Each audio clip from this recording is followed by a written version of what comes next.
How's it going, everybody? Nick Daniels here. We're on the old walk to work here yet again. You're gonna be seeing this video possibly back to back with my last one. And before you ask, thanks. There's salmon. It's not pink. So I want to talk about some of the reasons why I stopped playing AAA games. Reason why, you know, that kind of thing. I'm gonna break it down. A little bit of spoilers, that kind of stuff. If you haven't played the games, like I said, I might rip on them a little bit, a couple in particular. So sit back, relax, grab something to eat, take it easy. Now, just before we get into this, AAA games, if you don't know what I'm talking about, is basically your newer titles, your Xbox One titles, your PS4 titles, like your big titles, like your big games, Halo, Call of Duty, right?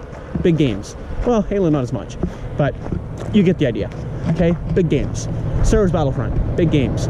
Like the ones that you go on and you're gonna see commercials for all the time, and everybody's fucking talking about it, and that kind of game. I'll give you some examples of games that are newer and big games that I think a lot of people actually really got their money out of.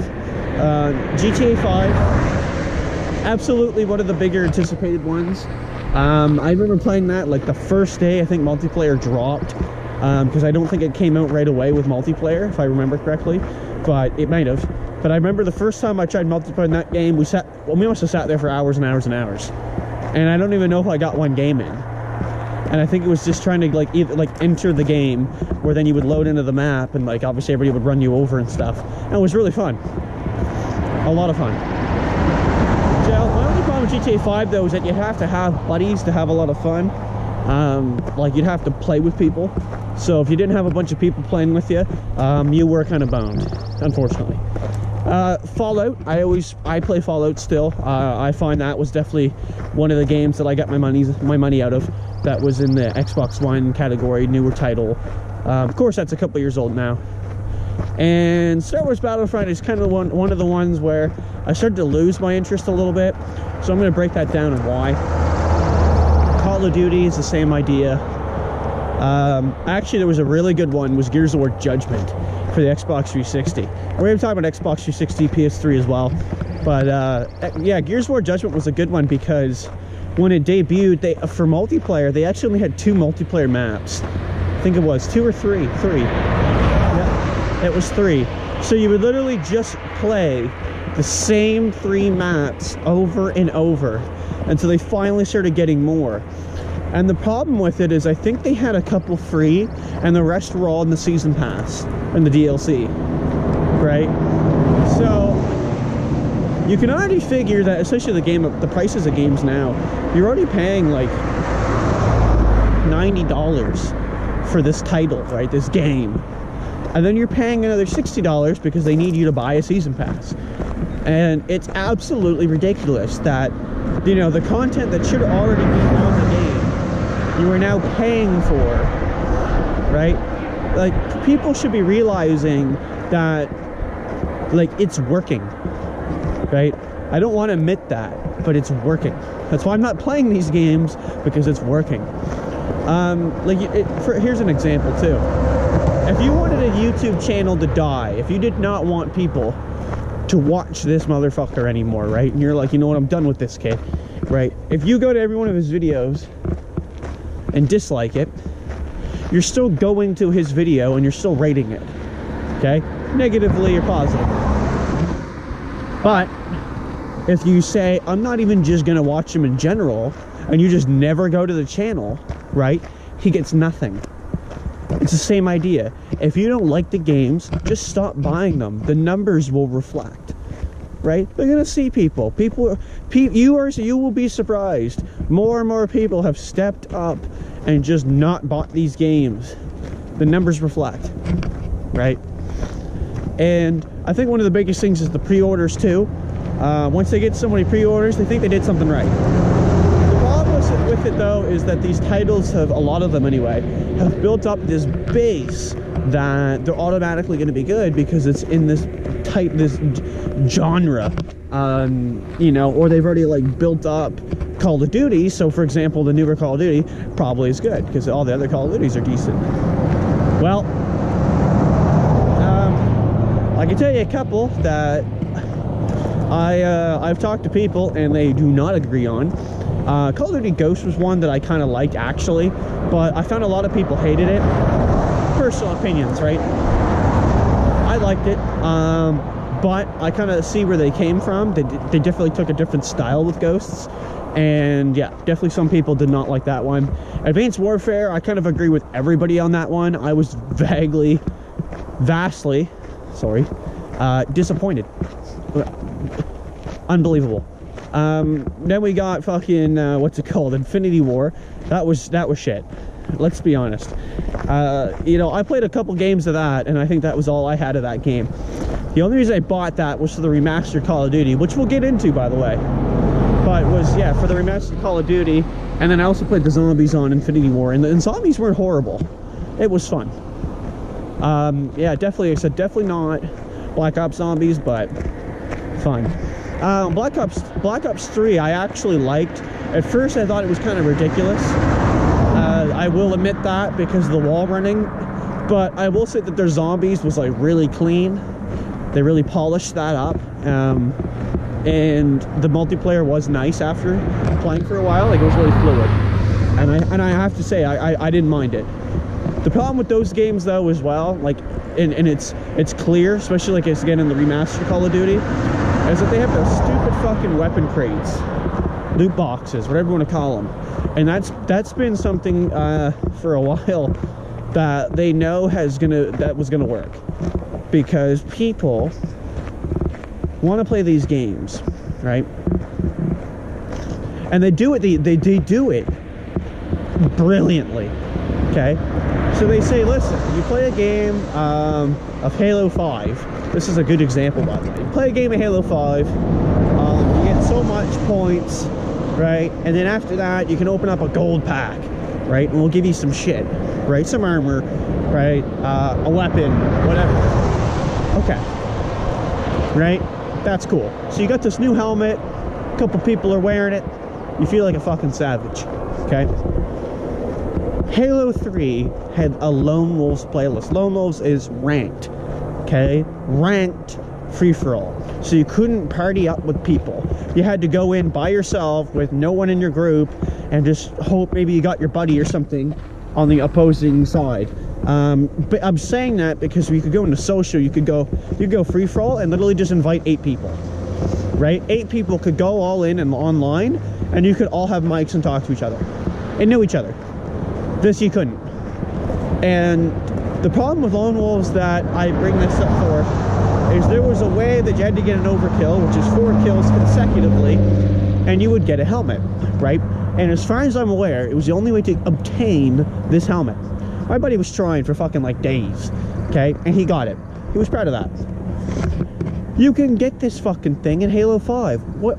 There is no way that it says, oh man, I earned this shit, look at it, it's cool. No, you fuck, right? You didn't earn jack. Really, though, right? That's what, in my opinion, ruins a bit of the game, is these packs ruin it, because the player doesn't earn the item, right? They spend the points, they gamble, they get it. And most of the time, let's be honest, they spend money, real money, right? It is always easier, instead of grinding it out and playing games for hours and hours to get a couple packs, to just spend the money and get the packs right away, right? It's a no-brainer. And then that's why you always hear that stupid saying, pay to win. Because I used to play an MMO that was free to play, but if you paid, right, you paid some money, you got like a lot of good shit. And you really did. Like they pretty much handed that to you on a silver fucking plate. Here you go. Right? And you did. You absolutely got some good shit. So my problem with AAA games nowadays, and I mean, I think it's pretty evident from the video, is that basically you're paying too much money for too little content. And what the problem is they're demanding more. Sometimes the content is even on the disc. And that's the one that really gets me too. Is that when you're paying for something that's on the disc, it's really just to unlock it. Right? Boop, boop. You got it. Oh, cheers. right? That's why I know a lot of people like go to PC gaming, and I don't blame them, because you can get really good sales on Steam. Like I've got one before where I remember getting games on there, and they were like literally like 75% off. Right, here you go, Steam sale, and you just go buy them. You just go buy them all. And you know, for the amount of time again that I have during a day, quite frankly, it's quite low. I didn't even have an hour last night. I literally did not have 1 hour last night to sit down and actually do something like on my computer or whatever. And the biggest thing about that is that the time I'm gonna have, am I gonna waste on one of these newer games? No. And I'll tell you, like I said, there are games that I've mentioned there, like Fallout 4, that some people say, I don't like it, I don't like it. Well, I'm not necessarily talking about if you like the game. I'm talking about the content that they put with it, and are they ripping you off in a season pass? I really don't believe so. They do have a little creation kit club thing. Basically, from what I can tell, it's like mods that you pay for, and I don't know much about it, but I've gone in and looked, and I didn't see really anything there that caught my eye that I would really want in Fallout 4. And yeah, I didn't get anything. That's that. Like, I shut that fucking shit right down. I didn't care for that much, and I know it, and I know that's got a hard time. But you could also say that those games kind of go a little low. Like Skyrim, for example, did the remaster on Xbox One. You know, clearly, yes, there's a difference. There is. But it's not much. Like, from a visual standpoint, if you just played Skyrim Remastered, and you played Skyrim on the Xbox 360, right? I can promise you probably didn't notice too much. But if you go play it on the PC where someone's heavily modded it, holy fuck, man, it doesn't even look like the same game. Right? That's the capability. So I don't know. Just saying. But yeah, like I said, I don't know. Overall, that's pretty much all I've got to say. I don't know. Once I get to this point, I don't really know where to go, because like I said, I get most of my points out.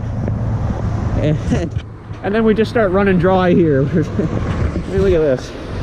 Nice. Nice. Yeah, like I said, overall, in conclusion, I think really the problem with gaming nowadays is that you're really not getting your money's worth when you're paying. You're paying about $90 a game, and you're getting kind of just ripped off. A lot of times they just care about the season pass, which again is usually like $30, $60, and you got to realize, like, I guess it doesn't sound that much per consumer, because, you know, it might be only over like a little over $100. But the thing is, when you really add up the money of how many people have bought the copy of the game, how many people have bought the season pass of the game, you're really up there. Star Wars Battlefront 2, for example, and again, this is just in conclusion, but I forgot to bring this part up earlier, so we'll do it now. Star Wars Battlefront 2 is a great example because they actually didn't do the season pass, and I'm really happy that someone actually took a standpoint and did that, but they still dropped the ball, and they actually got really shit on anyway, which was gold, because to unlock the heroes in the game, they made them way too much, and it was like 60,000 credits for Darth Vader, and I remember playing one game and I got $300. So, like, I'm just saying, you're gonna be there a while, you know. And like, Darth Vader is one of the most iconic, like, you know, you would think they'd give you like Darth Vader and Luke, and then they make you work for everybody else for like 5,000 a piece. That's actually not so bad, you know what I mean, like, to unlock the other ones, because you know, I really agreed with them in their statement. They defended it, and they were like, well, you know, we want players to kind of work for it, you know, earn that. That's awesome. But it's like, man, make it reasonable. Make it someone who doesn't have to play for that long. And you know why they probably did that? Because they knew someone would buy it, right? Of course, though, like, fucking some moron will do that. Like, unlock now with money, right? And you know, you pay $250 and you get them. $250 don't seem like a lot. Times it by fucking like 8 million people. There you go. You just made your money, right? It's unreal, and it's a no-brainer. So I've kind of taken a backseat to those games. I've been playing, if I play anything, it's really honestly just Fallout 4 for a little bit. Play some StarCraft 1 on the PC, a little Brood War. And I've been playing some Super Nintendo as well, so we'll kind of take it from there. I don't know what else to tell you.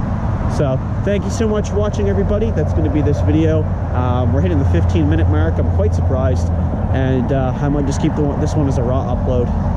I don't know. Not put the intro in front of it. But if you have any thoughts on the subject, please let me know. Don't be shy. Comment, drop a like if you want to be a fucking savage. That'd be cool. I love that word, by the way, savage. And yeah, we'll see you in the next one. Peace.